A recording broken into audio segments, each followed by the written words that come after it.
oduu gammachiisa ummanni Oromoo dila addunyaa gubbaa jirtanitti baga gammaddan dhugaa dubbachuuf hedduun gammade guutuun jiru gammachuu daangaa hin qabne garuu gammachuu keessa daangaa qabaachuun gaariidha haa ta'u immoo hoggantoonni ABO'dha almost waggaa 5 manidhaa keessa turan akka Colonel Jaal Mikaa'el Booranaa Jaal Abdii Raggaasaa nama afur irraati walumaa galatti namni afur gallakkifamaniiru kanatti hedduun gammade waggoota 5 dabraniif manidhaa turuu isaanii keessatti haalli Oromoon waliigaluu Oromootiif yaadu ta'u baay'een illee yoo jiraate arra garuu bahuu isaaniitti gammachuu daangaa hin qabne hin gammade maaliif jennaan arratti Oromoon akka inni amanutti yeroo baay'ee hedduu sirra deddeebi'es akka mun dubbadho Oromoon irra waa hundaa qaba wanni hin dhabe maali tokkummaa qofa dhabe tokkummaa saniif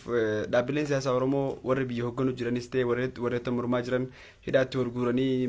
waan garagaraa warratti ofuu turuun isaanii anaaf yaaddoo guddaa akka dargaggeessa Oromoo tokkotti anaaf yaaddoodhaa fi hammeenya hamaa guddaa ture arra manidhaa irraa isaan gallakkisuun hedduu waan gammachuutii fi abdii uummata Oromootti godhee qaama guutuudhaan qabaltu Oromoon tokkotee wal cinaa akka dhaabbatuuf bu'uura waan ta'uudha waan ta'eefin waan kana kaasuu barbaade anaafis gammachuudha uummanummaan Oromootu uummata Oromoo hundaafuu kun gammachuudha kun waan salphaa miti uummata Oromoo hundaafuu gammachuudha gammachuu hidhaarraa bahu hoggantoota adda bilisummaa Oromoodha Jaal Mikaa'el Booranaatii Colonel eenyu Jaal Abdii Raggaasaatii gammachuu eenyu walumaa galatti dhugaa dubbachuuf hidhaarraa hiikamuu isaaniitti hedduu gammaduu kiyyan ibsachuudhaaf as dhufee kanneen hidhatti hafanii saabahanii warri gartee mana murtiitiin osoo itti murtaa'in mana hidhaa sirreessaa keessa jiran isaan kan infaakti waggaa 2 dura manni murtiidhaa mirgoo biyyameef bilisallee jeeni mana hidhaa akka bahanii murteessee ture arrammoo bahuu isaaniitti hedduudhaan gammadee kun waan gaariidha waan jajjabeeffamuu qabu waan ittis fufuu qabu kanaan isiniif qooduudhaaf dhufee uummanni Oromoo guutuun baga gammaddanii Oromoon sadarkaa kana gubbaa biyya hogganuu irratti waa direction hundaan humna Oromoo biyya kana keessatti humna akkasii qabdu arkamtee mul'attee sadarkaa kanatti arkuun waan salphaa miti hedduun gammadee uummanni Oromoo guutuun baga gammaddanii hoggantoonni adda bilisummaa Oromoodhaa adda durummaadhaan hidhamuu isaaniitiif uummanni Oromoo guutuun biyya idil addunyaa gubbaa jiru dubbachaatiin turan akka Jaal Abdii Raggaasaadha kun eenyu Jaal Mikaa'el Booranaa gammachuu eenyuun lakkaa isiniif namoota hidhaatuun adda turan san keessaa namni kun hidhaarraa bahuutti arra Abdii Raggaasaatii fi Mikaa'el Booranaatii eenyu nama afur arra manni murtii mootummaan dhiifama jidduu neetworkii na qabe isaan qofa miti warri hidhaatti hafanillee manidhaa keessatti warri hafanillee godinaalee Oromiyaa garagaraa keessatti sababa siyaasaatiin warri hidhamaniitiin turanii warri sodaa agartee haala biyya keenya keessa deemaa jiruuf ammoo mootummaan Oromoodha biyya harkaa qabu dhaabbileen siyaasaa Oromoodha kan ammoo mormitoonni kan ammoo Oromoodhaaf wanni kun hin guutamne jee warri ittiin mormanutti hidhaarraa bahuu isaaniitti mootummaas bakka kanarratti waan kana godhu isaanii irratti hedduun galateeffachuu barbaada duras abdiitti baga gammaddan yani tokkummaa qofa jeeti khani naman wanni Oromoon dhabe irratti wanni hin qabne Oromoon hin qabne irra yoo jiraatte tokkummaa qofa tokkummaa sana deebisuudhaaf ammoo dhaabbilee siyaasaa Oromoo manidhaa keessa jiran irra hiikaman kun waan abdii guddaa uummata Oromootti hiruudha abdii guddaan sinje sadarkaadhuma biyyaatti sadarkaadhuma Oromootti waan abdii guddaa fi hegiree dhaloota kana uummata kanaa irratti xiyyeeffanneehu yaaddoodhaa fi cinqii hedduu keessa ture baaftanii uummata keenya duraanuu abdii isin irratti darbachaatiin ture abdii isii kaayyachuu ture san gochatti deebisuu keessaniifitti gammachuu daangaa hin qabne hin qabu egaa kanaaf mootummaa galateeffachuun barbaada ammallee warroonni hafan sadarkaa aanaatti sadarkaa kana booda abdiin keenya guutuun jiru xiyyeeffannoo takkaan qaama tokkoon qalbii takkaan qaama qalbii tokkoon kan gartee diina waloodhaa sadarkaa biyyaatti qabnu arraan tana sadarkaa sababni gartee ummata kanarratti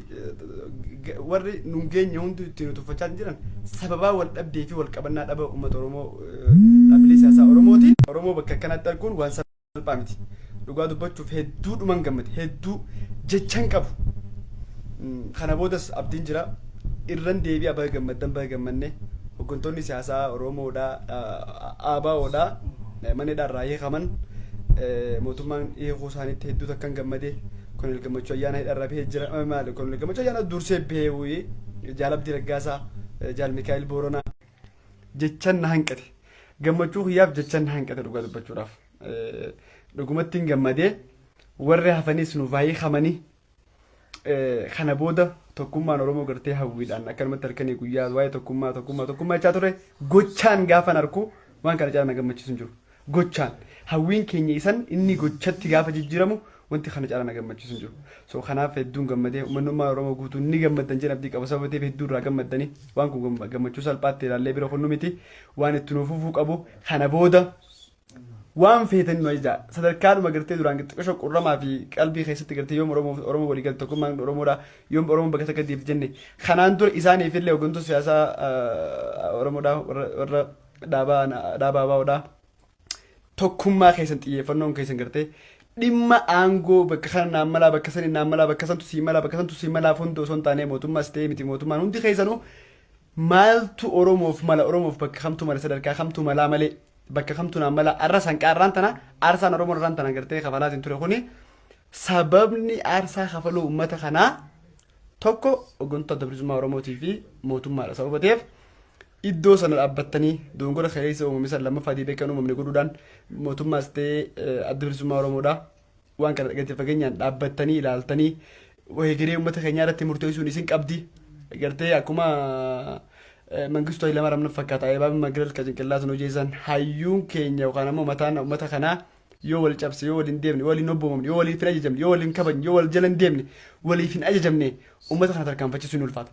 sababa kanaatiif waliif ajajamtanii iddoon kun ansi caalaan hin qabsaa'in ati garas turte ati gantu turte ati goota turte maaloo osoo hin taane arra sadarkaa irra jirtu kanatti dhaabbi Oromoo sadarkaa irra Oromoo irra jirtu kanaaf warra irra biyya harkaa qabanis miti warra hidhamanis miti yookaan warri sadarkaan Oromoo sadarkaa kanarra dhufuudhaaf gatii warri kafale gatii aarsaa jechaan ibsamuun hin danda'amne warra kafale qeerroo Oromooti. Kan dhaabbilee siyaasaa Oromootis alaa galche kan warra biyya sana harkaa qabus ergama wayyaanni harka jalaa baasee mootummaatti isaan baase qeerroo Oromooti dargaggeessa Oromooti uummata Oromooti uummata Oromootiif malee qabsoon arraan tana gartee Oromoon sadarkaan irra jiru kun ka'umsi isaa yookaan ammoo milkaa'inni waan kanaa qawwee lolameetiin kan bakka kana dhufne afaan qawwee dura dhaabbannee nuti dargaggoonni Oromoo uummanni Oromootis waltuudhaan wal cimsuudhaan wal cinaa dhaabbachuudhaan tokkummaa isaatiin gara sadarkaa kanatti injifannoo kanatti kan tarkaanfanne qawweedhaan miti. Arras qawweedhaan miti kan gartee uummanni Oromoo tokko yookaan uummanni Oromoo waan biraa tokkotti hirkatu tokkummaadhaan kaleessas tokkummaa bakka kana geenye arras tokkummaa qabaachuu qabna fuulduras bakki tarkaanfannu tokkummaa qabaanidha. Kanan dhaammachuu barbaada. Tokkummaan Oromoo waa hunda caalaa meeshaa injifannoo waa hunda oli uummata Oromoo barbaachisa tokkummaan jechuudha. Kana irratti xiyyeeffachuu barbaada. Arra hedduun gammadee egaa gammachuu kiyyaa miira keessa waan hin galeef tokkoon jecha miira gammachuu tiyyaa kana jechaan ibsachuun natti ulfaate. Irra deebi'ee baga gammanneen isin jechuu barbaada uummanni Oromoo hundinuu asirratti dhaamsa tokkoon dhaammadhee isinirraa addaan ba'uu barbaada. Dhaamsi dhaammadhu yoo jiraate jalqaba irratti mootummaadhaaf hin dhaamsa qaba. Dhaamsi kiyya warra biyya hooggantan nuti dargaggoonni Oromoo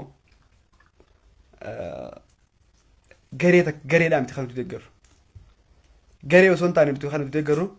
tokkummaa Oromootti deeggarra. Sababni haala mijannaa wantoonni garaagaraa hedduun riskii jireenya keenya itti goone waa'ee Oromootiif dhaabaaf miti. Nuti ABO'f jennee hin qabsoofne, KFO'f jennee hin qabsoofne, baradanaaf jennee hin qabsoofne. Tokkummaa Oromootiif, bilisummaa Oromootiif. Bilisummaa Oromoo san milkeessuudhaaf seexaannoo dhufe wajjin jirra. Bilisummaa Oromoo dura dhaabbachuudhaan ani waaqa jee samiirraa waayoo gabboon dura dhaabbanna. Kanan jala muree mirkaneessa isin dubbachuu barbaada. Kanaaf warra mootummaa wanni isin dhaammadhu yoo danda'ame. Haala mariidhaan wanni misunderstanding yoo isin jidduutti uumame dhaabbilee siyaasaa Oromoo wajjin mariidhaan akka ambituutti hin kofalletti mariidhaan furamuun akka hin dhaabne waliidhuun akka dhaabbattu kan turelleen guututti sadarkaa federaalaatti hanga sadarkaa aanaatti warri jiran akka hiikaman gama biraatiin dhaamsi koo warra adda bilisummaa Oromooti. Waan ammoo warra amma hiikamanis ta'e kan ganaa hiikamuufis ta'an kan hiikamanii jiranis isaaniif hin dhaamsu barbaada. Dhaamsi koo eeyyee waggoota 40-50 dabran uummata Oromootiif qabsooftaniiftu yes kun dhugaadhaaf jirtudha. Qabsaa'uun keessanis uummanni Oromoo sadarkaa kana gahuudhaaf shoora of danda'e qaba. Warri biyya hoogganaa jiranis Oromoon bakka kana gahuudhaaf sirna keessa taa'ee gahee of danda'e baate qaba. Egaa keessan addatti uummata Oromootiif waan taatan galata qabdu galatoomaa. Haa ta'u malee arra sadarkaa Oromoon gubbaa jirtu wajji wal qabatee sadarkaa iddoon kun anaan malee iddoon kun siin malee iddoon kun siin malee anaan malee siin malu isaan malee isaan malu jaam gubbaa hin jiru sobateef sababni ka'umsa hidhama keessaniitii wajjinis wal qabatu jalqabarraa waan dhimma biyya kana keessatti deemu tokkoon isaa gaafas irraayis jalqabee gaafas dura irraayis jalqabee hanqaamaan tanaatti hordofaa jira sababii ta'eef carraa argame hundatti maaltu uummata kiyyaaf barbaachisaa malee iddoo kamtu na barbaachisaa waan jiru xiyyeeffannoon akka kan namne isin dhaammachuu barbaada. Carraa danda'ame hundatti fayyadamtanii mariidha wanni hundi sadarkaa jaarraa 21 keessa jiru kana keessatti qalamaan sammuudhaan lolli lola sammuu caalan jiru. Daangaa dabalatee gaafa dhufte immoo Oromoon irra wanni isa barbaachisu qawweedhaan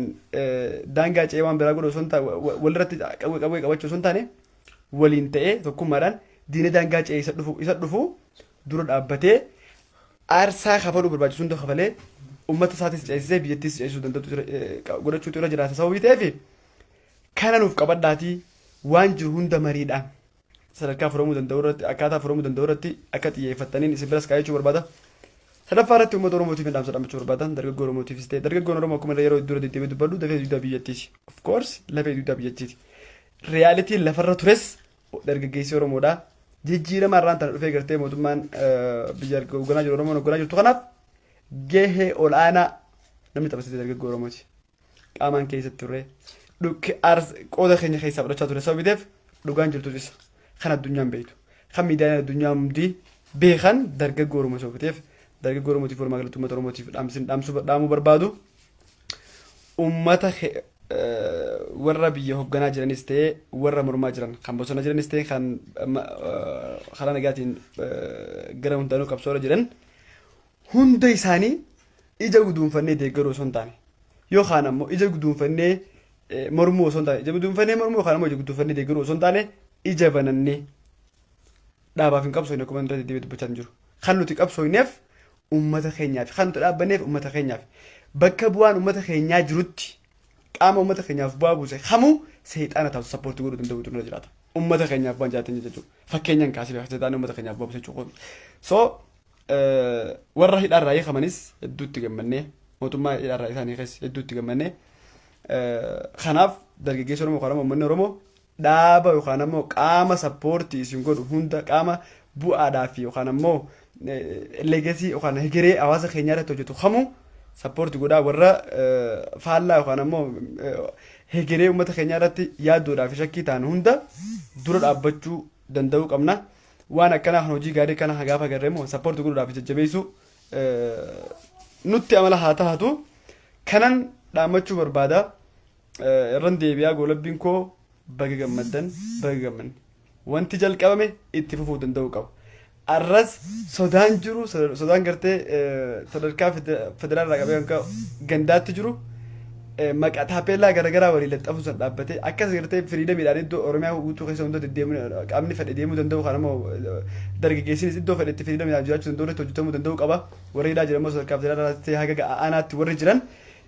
sababa siyaasaatiin warri hidhaman shakkiidhaas garaagaraatiin warri hidhaman hiikamuu danda'uutu isaanirra jiraata. Kanaaf waan godhame har'aan tanatti hedduun gammadee uummanni Oromoo guutuun akka gammaddan abdii guddaan qaba. Baga gammaddan baga gammaddan jechuu barbaada. Nagaan naa jiraadhaadha. Gammachuun itti haa fufu Oromoon tokkummaadhaan deema wal qabata. Akkasii dhiifaa manni harki jidduu na qabe goolabbiin kiyya Oromoon dhugaa qaba. Tokkummaa isaatiin deemee jennaan wal qabatee jennaan wannummaan inni godhuu hin dandeenye tokko lafa kana jiru. Oromoon Itoophiyaadhaaf miti gaanfa Afrikaatiif yookaan sodaa yookaan milkaa'ina. Yoo wal qabannee deemne gaanfa Afrikaatiif furmaata ta'uu dandeenya. Yoo faffacaane ofii keenyaafuu bu'aa buusuu hin dandeenyu ta'a. Walaa qabannu tokkummaan adeemnu